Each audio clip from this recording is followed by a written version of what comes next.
Bonjour à tous, Sawadee Cap. Aujourd'hui, nouvelle vidéo. Dans cette vidéo, on va parler de la vie de Papacito. On va réagir à la vie de Papacito à propos de l'histoire de Jean Pormanov. Jean Pormanov, vous le savez, c'est donc ce streamer qui est décédé récemment, malheureusement, paix à son âme, en live, en plein live, à cause évidemment d'un live qui est parti trop loin.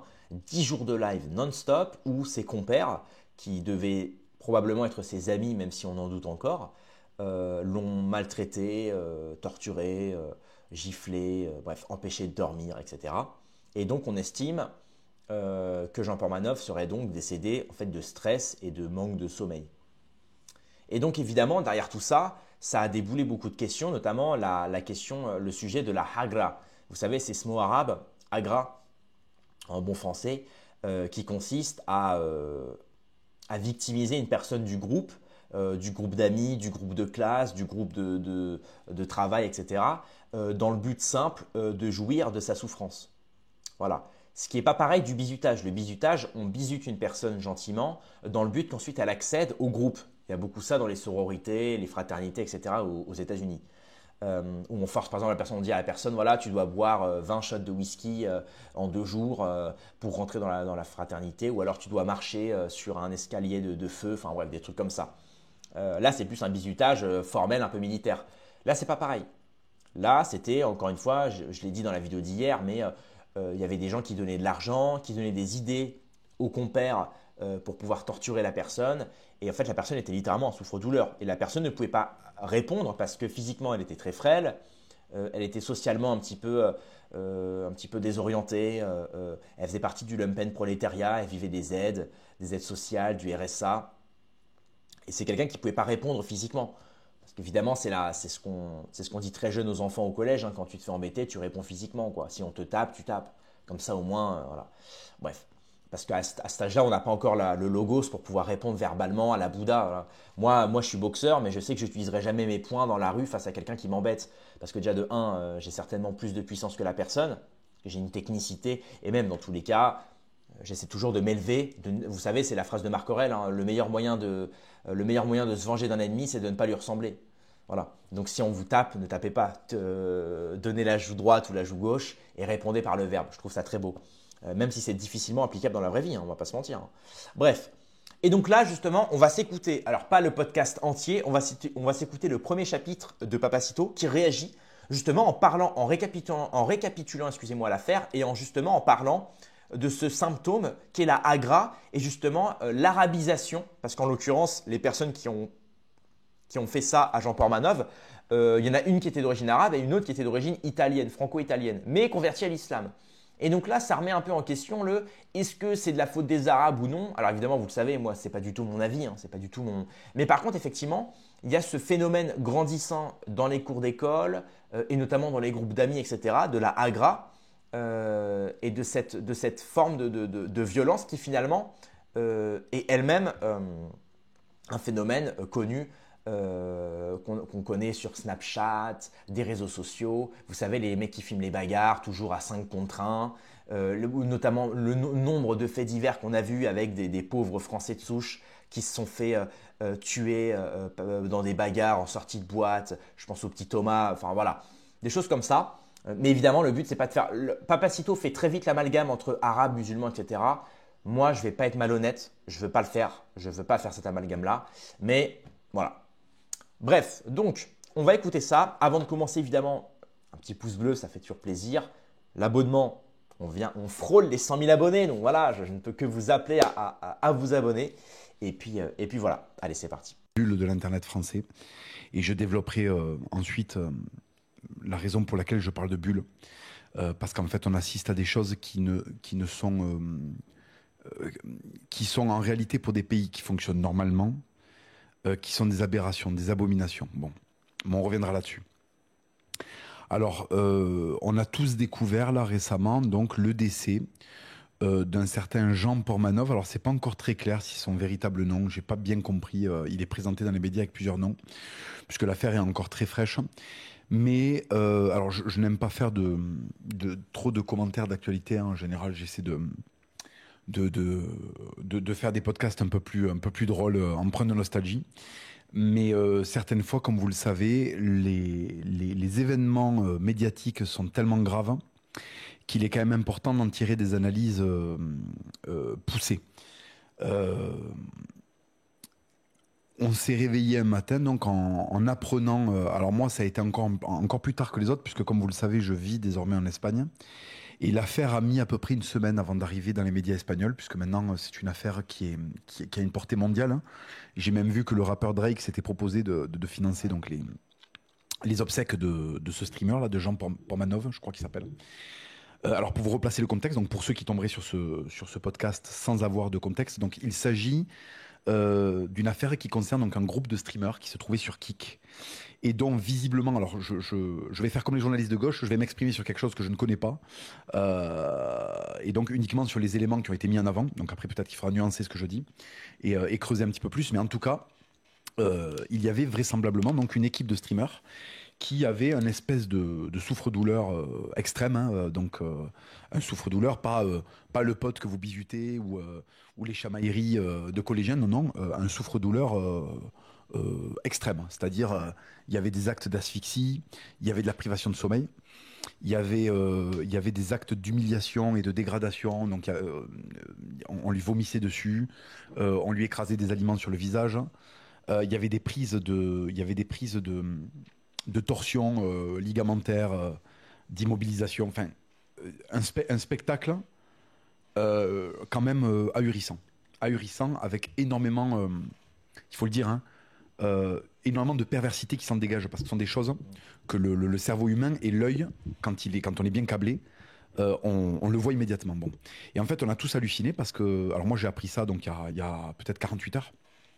Donc j'ai pris le temps quand même de me renseigner sur l'affaire avant de vous faire ce podcast, de façon quand même à ne pas raconter tout et n'importe quoi. Ça va être difficile, hein, ça va être un peu long et laborieux parce que c'est vraiment là, enfin, les images sont très dures, hein. C'est très très dur.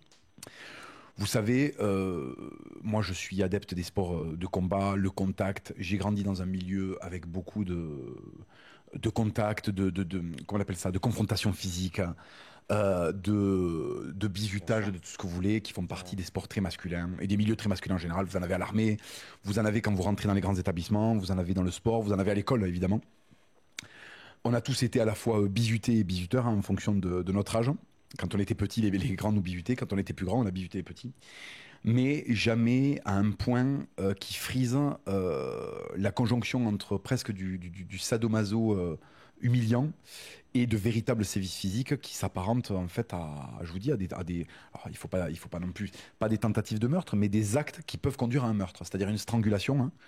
C'est la position de la main sur les voies respiratoires, on exerce une pression dessus, on prive le cerveau de respiration. C'est comme ça qu'on étrangle les gens.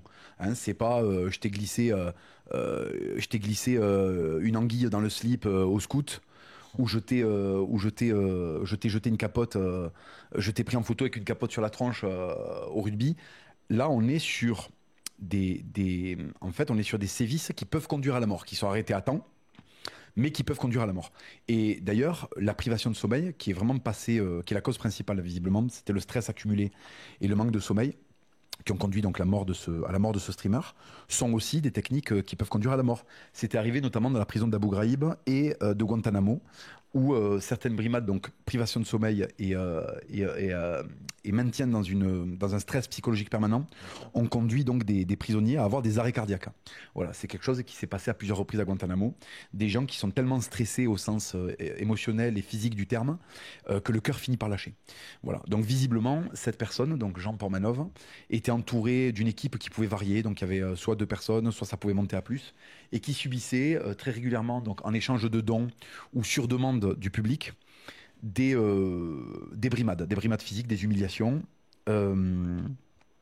avec régulièrement des appels au secours, mais tout de même, il faut le dire, parce que ça fait partie de l'ambiguïté de l'affaire, une volonté de participer à tout ça. Oui. Parce qu'il y avait de l'argent qui était en jeu, il y avait peut-être aussi de l'emprise. Bon, il suffit de regarder ce monsieur pour comprendre que c'était un débile léger, hein. Je pense pas me fourvoyer en disant que cette personne était en état d'handicap mental léger. Donc ça rajoute à l'horreur. Et ça rajoute en plus à la notion d'autodétermination, de décision, qui est très, du coup, qui peut être remise en question quand on a affaire à quelqu'un qui est un débile léger, hein, puisque l'influence d'un groupe structuré peut quand même mener cette personne à être sous emprise, hein, et à avoir des difficultés à se rebeller, surtout s'il y a un pressing psychologique et un maintien dans une situation de stress et de désorientation. Donc, visiblement, de ce que j'ai compris, donc cette personne faisait l'objet de brimades régulières. C'était un peu le creuset, ce qui faisait le succès de l'émission. Alors, il y a vraiment deux France, hein, maintenant, hein, parce que vous avez un public pour ces trucs-là, un public. Alors attention, hein, je vais énumérer des gens qui n'ont pas forcément à voir avec ce type de contenu. Je dis juste qu'il y a une partition des adhésions à un certain humour, à une certaine conception des valeurs. Il y a vraiment deux France désormais. Vous avez la France de ces gens-là, de Nasdaq, même si évidemment je suis pas en train de dire que Nasdaq c'est la même chose que ça, mais c'est le même public. Donc en fait la Néo-France, hein, voilà, pour le qualifier clairement, c'est la Néo-France, la France des quartiers, la France de la nullité, de la médiocrité. Donc ça c'est une bulle avec Bakary Samaké, Gazo, le rap, Skyrock, SCH, je sais pas quoi. Voilà, vous avez l'OM, le PSG, je sais pas quoi. Bon, vous avez cette France-là. Ouais. Attention, je dis pas que tous les suiveurs de Nasdaq, tous les fans de PSG. Vous avez bien compris. Là, je dresse un profil, si vous voulez, sociologique. On est dans la sociologie, on est dans la cosmogonie. La cosmogonie, c'est la composition d'un univers rattachable à un certain profil. Donc là, je grossis le trait.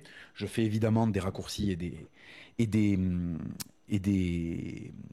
amalgames parce que il faut à un moment, il faut dégager un certain profil, il faut faire des désignations globales. Voilà. Même si évidemment, il y a des personnes qui échappent à l'adhésion à ce type de contenu et qui sont inclus dans ce que j'ai désigné. Bon, désolé, je parle très lentement, mais en fait, cette affaire me touche vraiment parce que elle est le synonyme d'une énorme dégradation de l'autorégulation morale, de l'éthique et du recul des valeurs.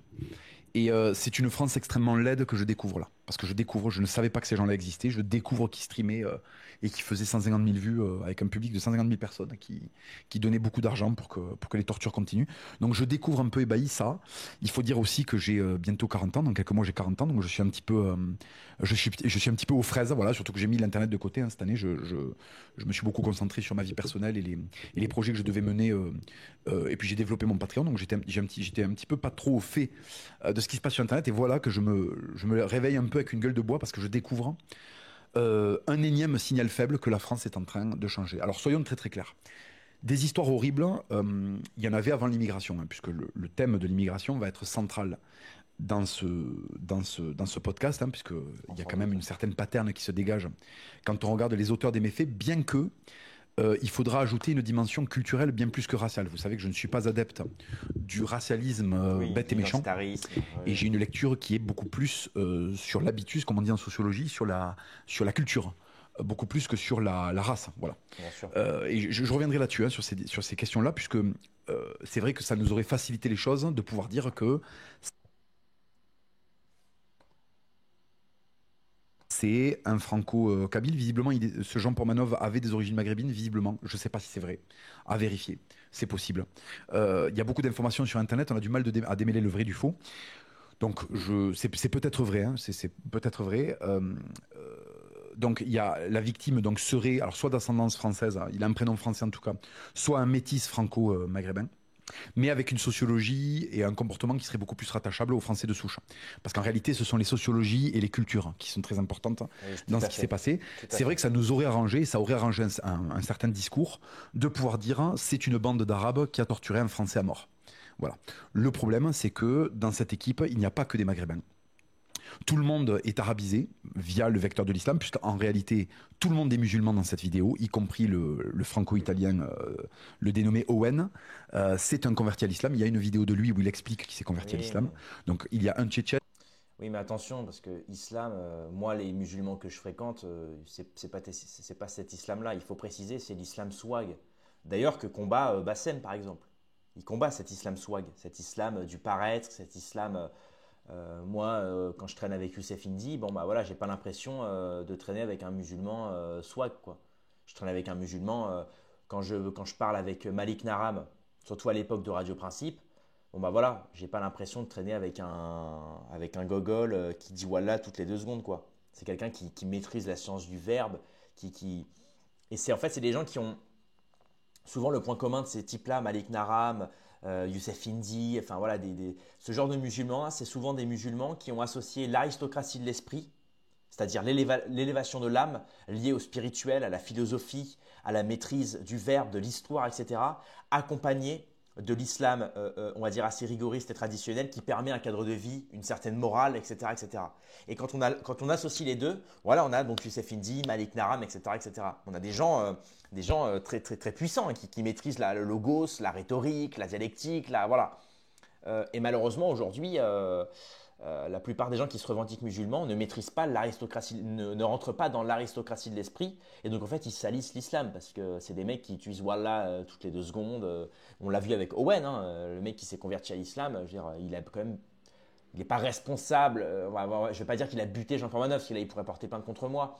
Mais en tout cas, ce qui faisait vivre à Jean-Paul Manœuvre, excusez-moi, ça n'a rien à voir avec l'islam. Là, pour le coup, alors les mecs vont te dire, oui, mais dans l'islam, il est autorisé à… Ouais, mais bon, si on parle de là, si on parle de ça, on peut parler du Talmud, de la Bible, de tous les livres religieux qui incitent métaphoriquement à rejeter ceci, à rejeter cela. Et je ne veux pas faire partie de ce piège-là, en tout cas.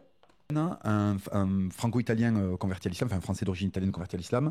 Il y a un maghrébin très certainement musulman et en tout cas de culture parce que je connais la sempiternelle ritournelle de mais il pratique pas, mais c'est pas ça leur islam. Oui, d'accord. Allez, ça on le traitera en seconde partie de podcast. Ça me fatigue tellement que j'ai pas la force. On le fera en seconde partie de podcast. Donc on avait bien plus que des maghrébins en réalité. Une représentation, que ça plaise ou non aux maghrébins ou aux musulmans, il va falloir quand même que je le dise, hein, que ça vous plaise ou non, c'était un échantillon de la Oumma. La Oumma, c'est les musulmans au-delà des nations à travers la terre. La Oumma, c'est la véritable patrie des musulmans bien au-delà de leur considération nationale. La Oumma, c'est ce qui désigne les musulmans au-delà de leur nation. Bon. Et là, qu'est-ce qu'on a ? On a un Tchétchène, donc les Tchétchènes sont à 99,9% musulmans. On a un Maghrébin, on a un Français d'ascendance italienne converti à l'islam, qui a expliqué en vidéo que l'islam avait structuré sa pensée et sa vie. Bon, ça c'est pas moi qui le dis, c'est lui. Et un autre intervenant qui est aussi maghrébin. Et je crois que dans le lot, il y a aussi un Français de souche, je crois. Parce qu'en fait, il y a plusieurs intervenants, d'après ce que j'ai compris, parce qu'il y a des visages qui changent. Voilà. Bon. Donc, c'est un petit peu plus compliqué qu'une bande d'Arabes a torturé un Français. C'est un peu plus compliqué que ça. Moi, je dirais plus que c'est une bande d'Arabes mentaux, d'Arabes culturels. Ça, je suis d'accord.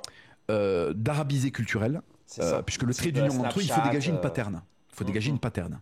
Vous avez des personnes qui sont réunies dans une pièce et qui sont en train de torturer quelqu'un. Quel est le point commun qu'il y a entre eux ? Quel est le point commun ? Quel est le trait d'union entre ces gens-là ? Que ça ne plaise pas aux musulmans ou que ça leur plaise, je suis obligé de le noter. Je sais que c'est difficile à entendre et que quand on touche à la religion, c'est compliqué parce que ça pique au plus profond de nos notions de sacralité. Mais je suis désolé. Moi, je suis catholique. La vérité passe au-dessus de la menace. Ça passe au-dessus des vexations. Ça passe au-dessus ça passe au-dessus de des sensibilités des uns et des autres. Ça passera au-dessus de tout. Moi, je suis un disciple du Christ. Le Christ aime la vérité. Le Christ proclame la vérité. Si je veux être catholique, il faut que je proclame la vérité. Donc, de la même manière que je me donne l'obligation d'être extrêmement précis sur les profils et dire non, ce ne sont pas une bande d'Arabes qui ont torturé cette personne, je suis aussi dans le devoir de souligner que c'est une bande de musulmans. Ces gens-là, et c'est factuel, sont tous musulmans ou de culture musulmane, donc de valeurs musulmanes. Qu'ils pratiquent ou qu'ils ne pratiquent pas, ça c'est entre eux et Dieu. Oui, après, ce sont des gens qui sont issus de familles de culture musulmane, ils portent des prénoms musulmans ou se sont convertis à l'islam. Ça c'est la réalité factuelle. S'il vous plaît, fatwa ou pas, d'accord, fatwa ou pas, en tant que chrétien, d'accord, musulman vexé ou musulman pas vexé, musulman de bonne foi ou musulman de mauvaise foi, je suis obligé de vous le dire, c'est une bande de musulmans qui ont torturé à mort un handicapé mental sur une série de lives. Voilà. Donc, voilà, on va s'arrêter là parce que j'ai pas envie de repiquer tout le travail de Papacito que j'apprécie. Là, je voulais vraiment qu'on s'écoute ce premier chapitre. Moi, j'ai une analyse. Merci. Voilà, je voulais pas qu'on s'écoute l'entièreté du truc parce que c'est pas mon but. Mais voilà, ce qu'il dit est très intéressant parce que… Alors, bon, après, il y a le côté Papacito. Voilà. Moi, je ne suis pas d'accord sur le fait que non, il ne pratique pas un vrai islam. De toute façon, je sais que ça va faire débat en commentaire, hein, ça c'est sûr. J'enlève les écouteurs parce que ils n'arrêtent pas de se déconnecter. Ça va faire débat en commentaire, ça c'est sûr. Moi, je suis désolé, encore une fois, je me base sur ma vision des choses et mon expérience, en plus de la sociologie et de la théorie, etc. Moi, les musulmans que je fréquente, c'est des types justement, soit des Youssef Indy et des Malik Naram qui sont dans un islam assez sérieux et qui en plus ont embrassé l'aristocratie de l'esprit, qui est purement, je dirais, héritière de l'Occident, vous savez, gréco-romain, philosophique, etc. Donc il y a un côté quand même islam occidental. Mais vraiment occidental, pas perversion occidentale. Occident, le grand Occident. Voilà. Et de l'autre côté, je connais aussi des musulmans, notamment dans la boxe, par exemple, dans ma salle en France notamment, un ou plusieurs musulmans qui sont, et même des proches à moi, algériens qui vivent en Algérie, etc., mais qui sont très open, ouverts. C'est-à-dire que c'est des musulmans, mais ils boivent de l'alcool, ils fument, ils ne sont pas très sérieux dans leur islam. Ils s'y intéressent de plus en plus. Ça, par contre, c'est sûr, il y a un regain il y a un regain de l'islam en France, ça c'est sûr. Il y a même une mode de la spiritualité. Il y a une mode, regardez les Français, il y a eu un record de baptême cette année. Donc il y a un regain de spiritualité parce qu'à la fois, on se sent tous déspiritualisés et notamment, nous n'avons plus confiance en l'État. Donc quand on n'a plus confiance en l'État et en l'humain, on se retourne vers le divin. Musulmans, catholiques, juifs, voilà. Il y a un regain de la religion en France, clairement. Et c'est pour ça aussi qu'il y a autant de discorde entre religieux en France. Ça, c'est certain. Mais voilà, moi je suis vraiment pas d'accord parce que effectivement, moi je connais des musulmans pratiquants et non pratiquants et j'ai pas l'impression que leur but c'est de faire la charia française ou leur but c'est pas d'habiter en Arabie Saoudite avec leur harlel. Non, c'est des gens qui travaillent, qui paient des impôts, qui se divertissent, qui se renseignent, bon voilà. Après c'est peut-être parce que j'ai énormément de chance. Parce que le peu de musulmans que je fréquente, c'est des perles rares, des gens vraiment, comme je vous ai dit, des gens exemplaires. Donc, bon, peut-être qu'effectivement, si j'habitais, je sais pas moi, en banlieue française parisienne, bon, pourtant j'habite à Perpignan, hein, mais si j'habitais en banlieue, effectivement, même moi j'ai été surveillant dans un lycée, il y avait beaucoup de musulmans qui étaient ce qu'on peut appeler, comme il dit Papacito, voilà, arabes mentaux.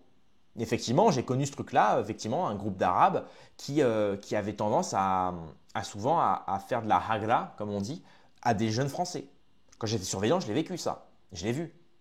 Je l'ai vu, j'ai observé, etc. Effectivement, il y a cette mode, et même des Français qui étaient effectivement arabisés dans leur comportement. C'est-à-dire vraiment cette mode-là, un peu Snapchat, quoi. Cette mode-là, vous savez, tous les Snapchatteurs arabo-musulmans, vous savez, souvent ils sont d'origine algérienne, marocaine, etc. En ce moment, ils font le buzz d'ailleurs, en ce moment-là. Fares Salvatore, enfin bref, vous connaissez peut-être pas les noms, mais bref, c'est des Snapchatteurs, des gens sur Snapchat qui font des millions de vues, qui sont très connus et qui ont justement cette culture de l'arabisation ou de la culture arabe, quoi. Et effectivement, pour moi, ils salissent tout ça. Ils salissent le peuple arabe, ils salissent l'islam, et c'est dommage, parce qu'effectivement, maintenant, on se retrouve avec des gens comme Papacito qui font l'amalgame, parce que dans leur ressenti des choses, pour eux, il n'y en a pas un qui vient sauver ou qui vient être un petit peu, qui vient faire la différence. Et c'est dire, et là justement c'est un appel à tous les musulmans, chers amis, il est vraiment temps que vous vous dissociez de ces gens-là, quoi. Dissociez-vous. Et vraiment, il faudrait un imam en France qui représente les musulmans, pas l'imam Chalgoumi, quoi. Même des influenceurs musulmans corrects qui font pas… parce que malheureusement, celui qui représente les musulmans de France sur les réseaux sociaux en ce moment, c'est Balti, quoi. C'est pas top. C'est pas top. Donc il faut quelqu'un qui représente les musulmans de France ou un collectif et qui vient toujours se dissocier des événements de ce genre-là, qui se dissocie des personnes influentes qui se disent musulmanes et qui salissent la religion et le peuple arabe. Parce que malheureusement, là, on fonce vers la catastrophe. Et c'est dur, effectivement, je peux comprendre que pour des gens comme Papacito, c'est dur de ne pas faire l'amalgame. Parce qu'effectivement, ça donne envie de faire l'amalgame. Et c'est malheureux. Voilà, voilà. Bref, donc évidemment, Jean Pormanov repose en paix. L'avis de Papacito est intéressant, même si voilà, je ne suis pas d'accord sur l'amalgame. Mais en dehors de ça, ce qu'il dit est très vrai. Il y a cette culture effectivement de la victimisation des plus faibles qui est intolérable. Et on se doit justement de relayer ça, de montrer ça, de pointer du doigt les fautifs et en espérant que justice soit faite. Voilà. Merci d'avoir suivi la vidéo. Rendez-vous dans quelques heures ou à demain pour une prochaine vidéo. Paix et amour sur mes amis et mes ennemis et surtout sur mes ennemis.